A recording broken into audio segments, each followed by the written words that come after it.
जिला अग्रणी स्वेच्छासेवी अनुष्ठान पश्चिम दरং उन्नयन परिषदर उद्योगत अहा 29 नवेम्बर और 1-2 डिसेम्बर 2024 तारिखर পৰা এইখন খেলপথাৰতে 4দিনীয়া বনাঢ্য কাৰ্যসূচীৰে আমাৰ দিবানগৰ প্ৰাইজমণি ফুটবল প্ৰতিযোগিতাখন অনুষ্ঠিত কৰা হ'ব। অহা 29 তাৰিখ শুক্ৰবাৰ বিয়লি 5 বজাত এইখন খেলপথাৰতে আমি 3 শতাধিক নাচনীৰ দ্বাৰা বিহু নৃত্য প্ৰদৰ্শন কৰিম।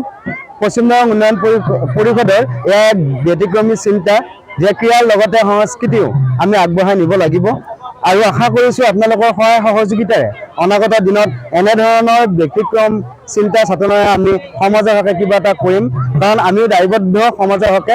সদস্যসকল আশা কৰোঁ সকলো ৰাইজে যেন আমাৰ এই অনুষ্ঠানটো 3 শতাধিক বিহু নাচনীৰ দ্বাৰা যি আমি বিহু নৃত্য প্ৰদৰ্শন কৰিম এয়া আপোনালোকে চাই নিশ্চয় ক'ব যে আমি অনাগত দিনত কেনেদৰে আৰু ভাল কাম কৰিব পাৰোঁ, এই আশা কৰিছোঁ আপোনালোকৰ।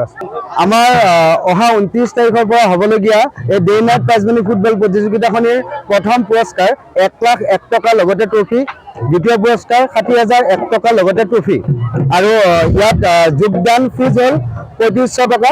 আমি আশা কৰিছোঁ সকলো দলেই আগতীয়াকৈ আমাৰ লগত যোগাযোগ কৰিব। ইতিমধ্যে আমাৰ 16টাতকৈ অধিক দলে যোগদান নিশ্চিত কৰিছে। সেয়েহে যিসমূহ দলে যোগদান নিশ্চিত কৰিব খোজে তেখেতসকলে আমাৰ নাম্বাৰবিলাক আপোনালোক যোগাযোগ নাম্বাৰবিলাক দি দিম স্ক্ৰীনত, আপোনালোকৰ আপোনাৰ যোগেদি এই নম্বৰত যোগাযোগ কৰি আগতীয়াকৈ যোগদান কৰিব পাৰিব।